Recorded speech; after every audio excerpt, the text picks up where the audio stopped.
Good afternoon. My name is Dean Smith, and I'm the police chief for the city of Oshkosh. Last name is spelled S-M-I-T-H. Before beginning this press briefing, I wish to remind you that we are in the early stages of this investigation, and the information I am providing to you is preliminary and based upon the information we know at this time and are able to release. At the conclusion of this briefing, I will take a few questions. On March the 2nd, 2019, at approximately 3:44 p.m., the Winnebago County 911 Center received a call from a male at 20 Cherry Park Court stating that it needed police and an ambulance because of a shooting, and hung up the phone. Through prior contacts with the phone caller, officers believed that the caller was a Clint D. Jorgensen, spelled Jorgensen, a 26-year-old male. Officers arrived on scene at 3:48 p.m. and a perimeter was set up around the building.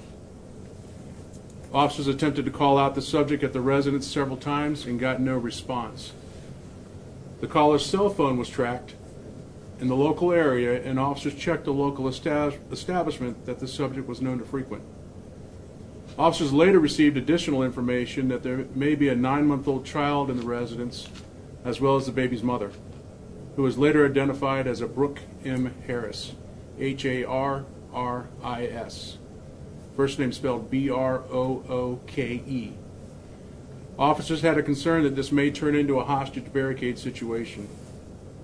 Officers went to the front door and tried to make contact with the subjects in the residence, but were unsuccessful. Officers found that the front door was unlocked and opened the door, and once again tried to get a response from the occupants and did not.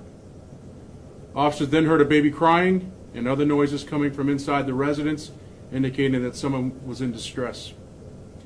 At this point, officers made entry into the residence and found a female lying at the top of the stairs who was identified as Brooke Harris, 26 years of age, with multiple gunshot wounds. Brooke was still alive at this time. Officers also found Clint Jorgensen in the living room deceased with a 9mm handgun beside him. Officers began rendering aid to Brooke, and Oshkosh Fire Rescue took over first aid of Brooke, who was transported to Theta Clark Regional Medical Center in Neenah, where she was later pronounced dead. The child was located in a bedroom unharmed by officers along with the family dog. The preliminary investigation revealed that Mr. Jorgensen and Ms. Harris had lived at the incident location together previously and had a 9-month-old child in common, and they were having relationship problems for several months. Ms. Harris had been staying with other family members and had gone to the residence to drop off their child for Mr. Jorgensen to watch, when Mr. Jorgensen shot and killed Brooke. Mr. Jorgensen had recently purchased the firearm used in the shooting.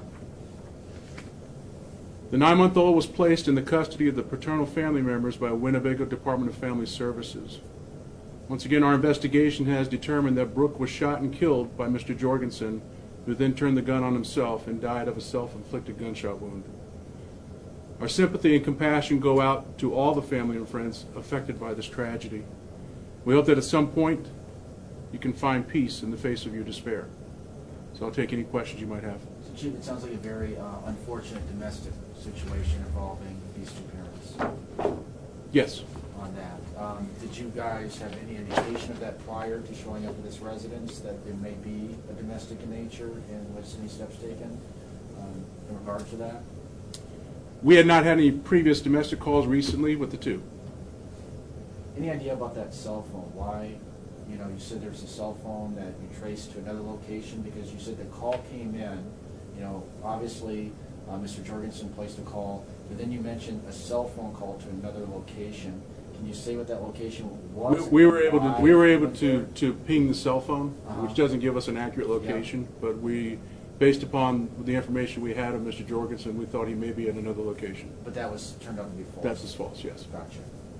Could you describe, you say Mr. Jorgensen is known to police, in what capacity? We have had previous calls for service dealing with Mr. Jorgensen. Regarding domestic issues? No. Okay. Regarding mental health issues, perhaps? I'm unable to answer that question. Okay. How many days was the gun purchased before this incident? That day. Can you say where he purchased it or how he purchased it? And was there any type of background check done? And even if so, would a background check turn up? Did it even turn up anything? There was a background check that was completed. It was purchased at a local gun shop here close to the city of Oshkosh. And everything was on the up and up? Yes, as far as we can tell right now. Any other questions?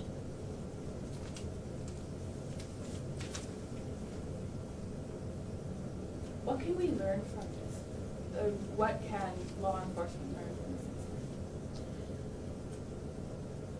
What I will tell you is I truly hope and pray that those persons in relationships that are having issues and problems seek out help other than a tragedy such as this. This shouldn't happen to anybody.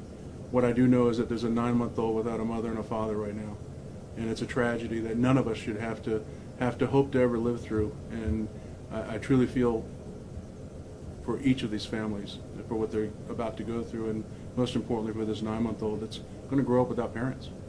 Did you say if it's a boy or girl? Just for us to know. I believe it's a young boy. Okay. How many times was the woman shot? I don't have that information accurately for you at this time. The autopsy was just performed this morning. And again, the woman never indicated, obviously she was dead or died shortly after her arrival, but never gave any indication to police at any time that she might be in any type of danger from this individual? That information is still being under investigation. We do not have any calls for service for domestic assault or any type of domestic disturbance. Were there any restraining orders? No. All right, thank you very much. Thanks.